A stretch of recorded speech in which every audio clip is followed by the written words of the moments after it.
Troilus and Cressida is loud, brash, bold, and this kind of Las Vegas frenetic energy feels at some points not like something that was written 400 years ago.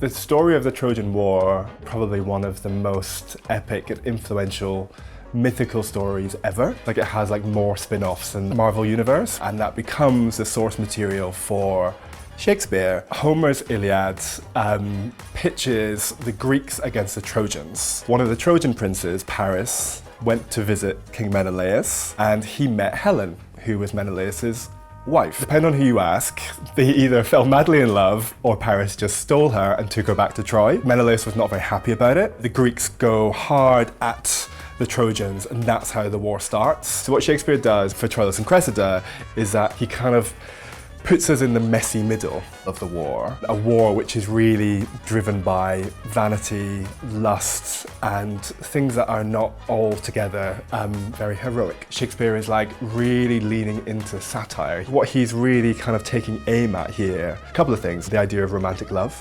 The title obviously suggests a romance, and it's not really about love, it's about sex. He's taking aim at kind of heroes and hero worship, and then he's also taking aim at political leadership. One of my references was the TV show Chaos, drawing on the themes of heroes and then like bringing them down a peg or two. Great generals like Agamemnon, Achilles, and Ulysses. Instead of them being full of integrity, they're actually kind of more resemble kids playing on a playground. None of them are stopping the war. They're just in a state of denial and coming up with ways of how to keep the war going. One of the ways that they keep it going is like by making Helen like the superstar. She is basically being used as a kind of propaganda machine. There's going to be lots of like Helen merchandise. So they've really made an effort to try and keep this kind of war something that feels very kind of shiny and glamorous, even though it's quite the opposite. Shakespeare writes two very extreme opposite worlds. The Trojans, who are kind of war machine, propaganda, have all the shiny armor and everything, and then the Greeks are kind of like improvising 7 years in. In Troy, we'll have a lot of fun. It will be very like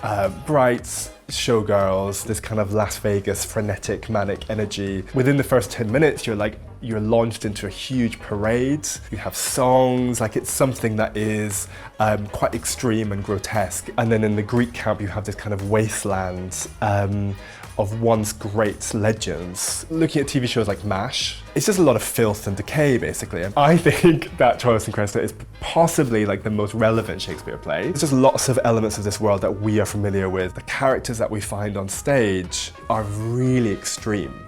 And I think we're very used to seeing very extreme characters now. It's quite un-Shakespearean, so I think it's quite a surprise for people who are fans of Shakespeare to come and see this. So it's kind of sick, it's twisted, it's quite dark, and it's a lot of fun.